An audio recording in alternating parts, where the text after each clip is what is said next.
All right, hello everybody. My name is Neely, and I'm a programming student, but right now I'm actually a working musician, and I'd like to talk to you about a problem that I have to solve. This is string theory, or solving the problems with making low notes. Now, what are low notes? Well, let's just wind the scope real quick. It's the left-hand end of the keyboard. It's the notes where if you mash them together, it sounds like a thunderstorm. Basically, low equals long. So the longer a wavelength, the lower the pitch. And some of the lowest notes I play on stage don't actually blossom until about 10 feet out in front of me. The problem with low is hard. It takes a lot more energy to make the amplitude high, which makes it loud. In fact, it's roughly twice the energy for you to hear me versus the guitar player on stage. Back in the day, you had to wait for a naturally occurring source of this energy, like a thunderstorm, or the larynx of a lion, or Barry White to show up. And in all of those situations, you have a situation where you got a long mass of air being vibrated. Or in a string, for example, you're talking about the full length of the string is the lowest pitch it can play. You also see this in wind instruments. Obviously, a tuba, it's got a lot more piping in it than a trumpet does. Also, in the string family, you have to have longer strings and bigger boxes on the low notes than on the high notes over here. So, for a while, we had the age of the string bass. It was important for classical music, for jazz, and for rockabilly.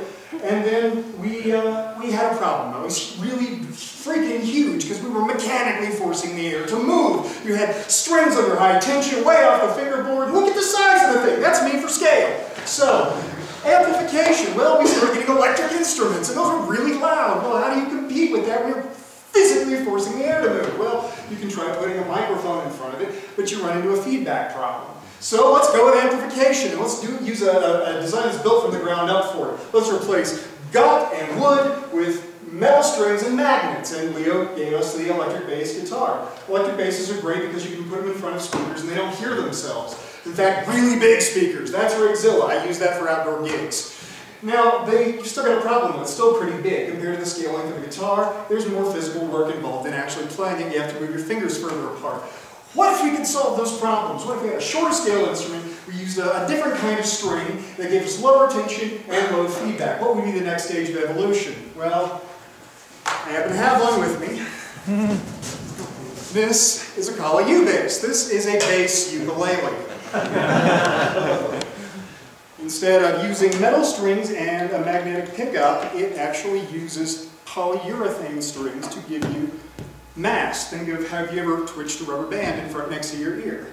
And Joel's going to help me here.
Thank you very much.